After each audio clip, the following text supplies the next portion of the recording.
मेरा नाम अशोक डोगरा है। मैं राजस्थान के बूंदी विधानसभा क्षेत्र से विधायक हूँ। तीसरी बार हूँ लगातार।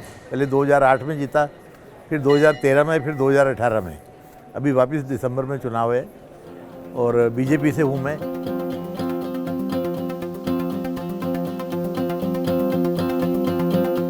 बहुत अच्छा प्रोग्राम हुआ है। इसमें कोई कांग्रेस बीजेपी कुछ ऐसा पक्ष विपक्ष कुछ नहीं है।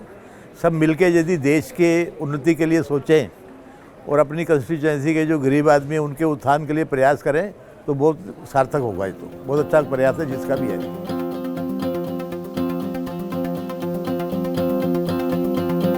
मेरा 2008 में मेरा पहला चुनाव था। मैं एक्चुअली मेरी कोई पॉलिटिकल फील्ड नहीं थी, मैं तो सोशल वर्कर था। मैं बूंदी का रहने वाला नहीं, वहाँ बाहर से आकर के वहाँ कोई बिजनेस के सिलसिले में आया था, तो मैं सोशल वर्क करता था।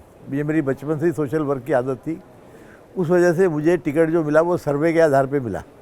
कोई जीत नहीं रहा था तो कौन जीत सकता है, सर्वे हुए तो उसमें मेरा नाम आया, उसमें मुझे टिकट मिली। और 2008 में जबकि हमारे बीजेपी के खिलाफ लहर थी, कांग्रेस की सरकार बनी थी, तो भी मैं 10,000 से ज़्यादा वोटों से जीता। फिर 2013 में वापस मुझे टिकट मिली तो मैं 28,000 से ज़्यादा वोटों से जीता।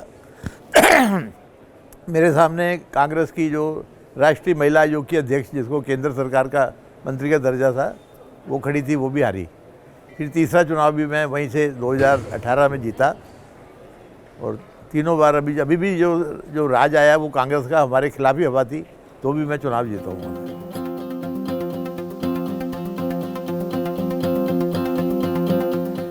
नहीं, इंडिया की डेमोक्रेसी तो देखो कितनी अच्छी डेमोक्रेसी है कि वोट से सरकार गिराई भी जा सकती है और बनाई भी जा सकती है।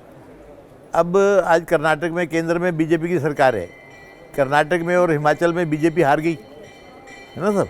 तो इसी कितनी अच्छी बात है कि मतलब डेमोक्रेसी बिल्कुल साफ़ सुथरी है हमारी, कोई उसमें ऐसा नहीं है। विदेशों में तो क्या होता है कि फौज के दम पे सत्ता परिवर्तन हो जाता है, हमारे यहाँ तो वोट से सत्ता परिवर्तन होता है, और उसमें चाहे कोई सत्ता में कितना भी पावरफुल आदमी बैठा हो। अभी मोदी जी के अंदर में पावरफुल है, लेकिन कर्नाटक में हमारी पार्टी हार गई, हिमाचल में हमारी पार्टी हार गई। यही हमारी डेमोक्रेसी की सबसे मेन प्लस पॉइंट है।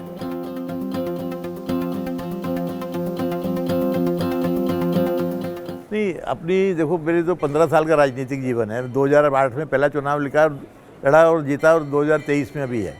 अपना तो ये है कि जो भी हमारे यहाँ आए वो कोशिश होगी खाली नहीं जाए, उसके जो भी हम मदद कर सकते हैं उसके लिए, कहीं किसी अधिकारी से बात करनी है, उसके लिए कोई अनुशंसा करनी है, उसकी जो भी तरह की प्रॉब्लम है उसकी हम सबकी सुन के और उसकी समस्या का हल करने का प्रयास करते हैं। यही हमारी सबसे बड़ी जीत है।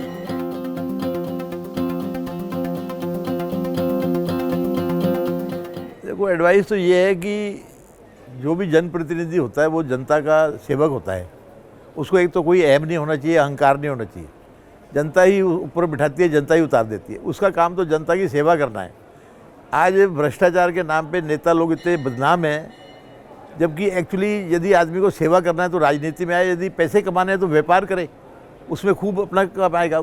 तो हमारा ये कहना है कि कुछ लोग तो भ्रष्ट हैं लेकिन कुछ बदनाम ज़्यादा करते हैं नेताओं। इसलिए नेताओं को ईमानदारी से रह करके और देश अपने जो कंस्टिट्यूएंसी की पब्लिक है उनकी सेवा करनी चाहिए।